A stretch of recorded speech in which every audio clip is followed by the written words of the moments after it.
యోసేపు కదా, మరియా, ఎవరైతే యేసుక్రీస్తుకు తండ్రిగా మరి లోకములో పేరు ఉందో ఆయన యోసేపు అయిన పేరు. ఒక దినమున స్వప్నమందు మరి ఆయనను దర్శించాడు దేవుడు. ఎలా? మత్తయి సువార్త 1:19-20 మనం చూస్తే, ఆమె భర్త అయిన యోసేపు నీతిమంతుడై ఉండి ఆమెను అవమానపరచనొలక రహస్యముగా ఆమెను విడనాడ ఉద్దేశించెను. అతడు ఈ సంగతులను గూర్చి ఆలోచించుకొనుచుండగా ఇదిగో ప్రభువు దూత స్వప్నమందు అతనికి ప్రత్యక్షమై దావీదు కుమారుడవైన యోసేపు, నీ భార్య అయిన మరియను చేర్చుకొనుటకు భయపడకుము, ఆమె గర్భము ధరించినది పరిశుద్ధాత్మ వలన కలిగినది.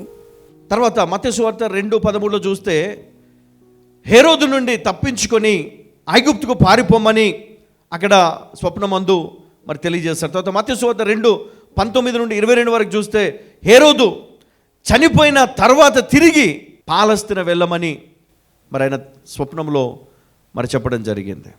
అంటే ఏంటి? నీకు మార్గాన్ని చూపిస్తా ఉన్నాడు, ఆయన నీతో మాట్లాడడానికి ఇష్టపడతా ఉన్నాడు.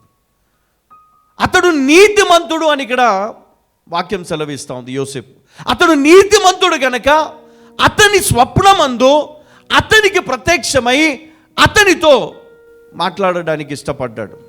దేవదూత ద్వారా, గాబ్రియేలు ద్వారా ఆ వర్తమానం పంపించాడు.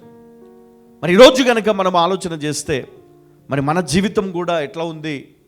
మన శరీరము మన ఆత్మకు విరోధముగా ఉన్నది కనుక మనం ఈరోజు దేవుని చిత్తాన్ని నెరవేర్చలేకపోతా ఉన్నాం. దేవుడు మనకు ఆ దర్శనాలు కానీ, మన కళలు కానీ, ఆ ప్రవచనాలు కానీ, ఆ వాగ్దానాలు కానీ ఈరోజు మనకు ఆయన ఇవ్వటము లేదు కదా. ఇస్తున్నాడమ్మా, బ్రదర్ నాకు దయ్యాలు వస్తున్నాయి బ్రదర్, కళలో అన్ని దయ్యాలే కదా, దానికి కొమ్ములు ఉన్నాయి కదా, దానికి గోర్లు ఉన్నాయి.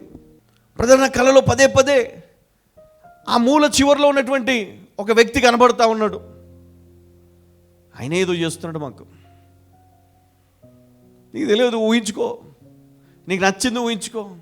అమ్మ ఒక్కటి, ఎప్పుడు కూడా కళలో వచ్చినవి కొన్ని హెచ్చరికలు మనము నెగ్లెక్ట్ చేయొద్దంట. కొంతమందికి మరణాలు వస్తాయి, కొంతమందికి పెళ్ళిళ్ళు వస్తాయి, కొంతమందికి ప్రమాదాలు, కొంతమందికి ఇంకా ఏవో ప్రయాణాలు, ఇవన్నీ కూడా వస్తూ ఉంటాయి. ఏది కూడా నెగ్లెక్ట్ చేయొద్దంట. ప్రతి కళకు ఒక కనెక్షన్ ఉంటుంది, ప్రతి కళకు. కాబట్టి ప్రతి కళను నీవు ఏం చేయాలి? సీరియస్గా తీసుకోవాలి. కొన్ని కళలు వస్తాయి, పిచ్చి పిచ్చి కళలు. మనం ఎక్కువ దేనికి భయపడతామో అవి మన స్వప్నంలో వస్తూ ఉంటాయి. నువ్వేం చేయాలా? ప్రార్థనలో పెట్టుకోవాలి. అయ్యా ఇది గొప్పలాని నా జీవితంలో ఈ భయము, ఈ శోధన, ఇవన్నీ నువ్వు వాటిని జయించాలి. వాటిని జయించాలంటే దేవుని ఆత్మ చేత నువ్వు నడిపించబడాలి. రాత్రి వేళప్పుడు నీకు ఎలాంటి కళలు వస్తాయి తెలుసా? దర్శనాలు వస్తాయి, దేవుని గురించి, పరలోకముని గురించి దర్శనాలు వస్తాయి, దేవుని చిత్తముల గురించి దర్శనాలు వస్తాయి, దేవుని నడిపింపుల గురించి దర్శనాలు వస్తాయి. అప్పుడు ఈ పిచ్చి పిచ్చి కళలు రావు. పక్కింటోడు, వాడు, వీడు ఎవరు రారు. బ్రదర్ ఏమంటారు అని మీరు అడగరు నన్ను, తెలుసా? ఈరోజు మన బుర్రలో అంతా చెత్త ఉందన్నమాట. ఏముంది? ఇదంతా మనం తీసేసి మనం దేవుని చేత నడిపింపబడడానికి, ఆత్మ ఫలము చేత మన జీవితము కొనసాగడానికి మనం దేవునిని ఏం చేయాలి? మన జీవితంలోనికి మనం ఆహ్వానించుకోవాలి. హల్లెలూయా. ఎట్లా ఆహ్వానించాలి? ఏ విధంగా దేవుణ్ణి మనం ఆహ్వానించాలి మన జీవితంలోనికి? ఏ విధంగా ఆయనని గణపరచాలి? చాలా విషయాలు మనం పరిశుద్ధ గ్రంథం మనం చూస్తాము. దేవుణ్ణి ఆరాధించే విధానము కానీ, ఎట్లా దేవుడు నా మాట వింటాడు, ఎట్లా దేవుడు నా ప్రార్థన వింటాడు. పరిశుద్ధ గ్రంథంలో కొలసి 4:16, 1 తిమోతి 4:13 మనం చూసినట్లయితే, దేవుని వాక్యమును చదువుట ద్వారా మనం దేవుణ్ణి ఆరాధించవచ్చంట. దేవుని వాక్యాన్ని చదవడం ద్వారా మనం దేవుని గణపరచవచ్చంట. దేవుని వాక్యాన్ని చదవడము ద్వారా మనము దేవుని చిత్తాన్ని మనం తెలుసుకోవచ్చంట. దేవుని వాక్యాన్ని చదవడం ద్వారా. అపోస్తలుల కార్యం 6:2, 2 తిమోతి 2:15, 3వ అధ్యాయం 15 మనం చూసినట్లయితే, దేవుని వాక్యమును అధ్యయనము చేయడం ద్వారా, చదవడమే కాదు ధ్యానము చేయడం, దాన్ని ఒక వర్స్ తీసుకొని దాని గురించి మనం ఆలోచన చేస్తూ రెఫరెన్స్ అవన్నీ తీసుకొని రెఫరెన్స్ బైబిల్ పెట్టుకొని ఈ వచనం ఇంకెక్కడైనా ఉందా బైబిల్లో, ఇవన్నీ కూడా సేకరించి దానికి రిలేటెడ్కి సంబంధించిన అన్ని విషయాలను ధ్యానము చేస్తూ అందులో ఉన్న సత్యాన్ని గ్రహించడమే. అప్పుడు దేవుని మనం మాయంపరచగలుగుతాం, దేవుని ఘనపరచగలుగుతాం.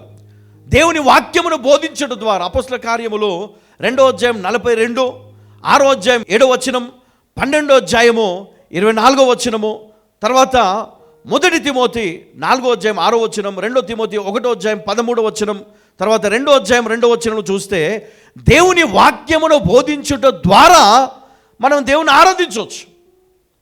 దేవుని వాక్యాన్ని బోధించడం ద్వారా దేవుని కనపరచవచ్చు. దేవుని వాక్యాన్ని బోధించడం ద్వారా దేవుణ్ణి స్తుతించవచ్చు. దేవునికి మహిమకరంగా మనం జీవించవచ్చు. తర్వాత ఇంకోటి గుర్తుపెట్టుకోండి, దేవుని వాక్యాన్ని బోధించడం అంటే ఎవరు పడితే వాళ్ళు బోధించవచ్చా? దేవుని పిలుపు ఉంటుంది, దేవుడు ఏర్పరచుకుంటాడు. లేదు నాకు సొంతంగా నేను వెళ్ళాను అనుకోండి, చాలా భయంకరమైన సమస్యలు చూడాల్సి వస్తుంది. సాతాను మనం జయించలేమండి కదా.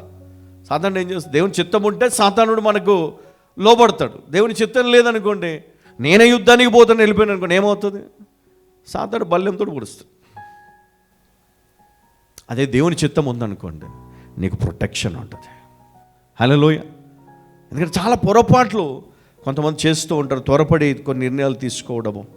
కానీ ఇక్కడ ఏంటంటే దేవుని నడిపింపు కోసం మనము మరి దేవుని గణపరచడం కోసం, దేవుని ఆరాధించడం కోసము వీటిని మనము పాటించాలని నేను మనవి చేస్తా ఉన్నాను. దేవుని కట్టడలను గైకొనుట ద్వారా 1 కొరింథీ 11:2 అంటే దేవుని కట్టడలను మనము గైకొనుట అంటే వినటము, పాటించడము ద్వారా, దేవుని వాక్యాన్ని ఆచరించడము ద్వారా దేవుని ఆరాధించవచ్చు, మనం దేవుని గణపరచవచ్చు. కీర్తనలు, ఆత్మ సంబంధమైన పాటలు పాడుట ద్వారా ఎఫెసీ 5:19, కొలస్సీ 3:16, యాకోబు 5:13 ప్రకారం మనం చూస్తే కీర్తనల ద్వారా, ఆత్మ సంబంధమైన పాటల ద్వారా దేవుని మనము ఆరాధించగలము, దేవుని మనము స్తుతించగలము. తర్వాత ప్రార్థన చేయుట ద్వారా, వేడుకొనుట ద్వారా, స్తుతించుట ద్వారా, విజ్ఞాపన చేయుట ద్వారా, కృతజ్ఞతాస్తుతులు చెల్లించడం ద్వారా. అపోస్తల కార్యం 2:42, 46, 3:1, 4:31, ఎఫెసీ 6:18, ఫిలిప్పీ 4:6. మనం ఇక్కడ చూసినట్లయితే మరి చాలా విషయాలు మరి ఇక్కడ మనము గ్రహించగలుగుతాం. ప్రార్థన చేయటం ద్వారా, స్తుతించడం ద్వారా, వేడుకొనట ద్వారా, మరి వీటి ద్వారా దేవుని మనం ఆరాధించగలుగుతాం. అంటే మన జీవితంలో ఏముండాలి? పొద్దున్న లేస్తే సాయంత్రం వరకు నీ పనుల్లో నువ్వు బిజీగా ఉంటావు. కానీ కొంచెం సమయం దేవునికి ఇస్తే, నిజంగా దేవుని వాక్యం చదువుట ద్వారా కొంచెం సమయం దొరికిందండి, దేవుని వాక్యం చదవండి. కొంచెం సమయం దొరికిందండి, ఆత్మ సంబంధమైన పాటలతోటి దేవుని ఆరాధించండి.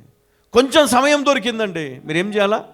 విజ్ఞాపన, కృతజ్ఞతాస్తుతులు చెల్లించుట. ఇంకా కొంచెం సమయం దొరికిందండి, సాక్ష్యం చెప్పుట ద్వారా దేవుని ఆరాధించవచ్చు. చాలామంది సాక్ష్యం చెప్పాలని సిగ్గుపడతారు, కానీ సాక్ష్యం చెప్పటము ఏంటంటే దేవుణ్ణి మనము ఘనపరుస్తూ ఉన్నాం. దేవుడు చేశాడు, హల్లెలూయా. ఇది గొప్ప విషయం కాదా? నేను చెప్పటంలో మనం సిగ్గుపడాలా, భయపడాలా? ఎంత మాత్రమో కానీ కాదు. కాబట్టి మన జీవితాన్ని మనం మార్చుకుందాం. మన శరీరాన్ని దేవుని నడిపింపుకి మనము ఏం చేద్దాం? అప్పగిస్తాం. మన ఆత్మ నడిపింపు ఎలా ఉండాలి? దేవుని చేత ఉండాలి. దేవుడే మనం నడిపిస్తాడు, దేవుడే మనకు తోడై ఉంటాడు. హల్లెలూయా.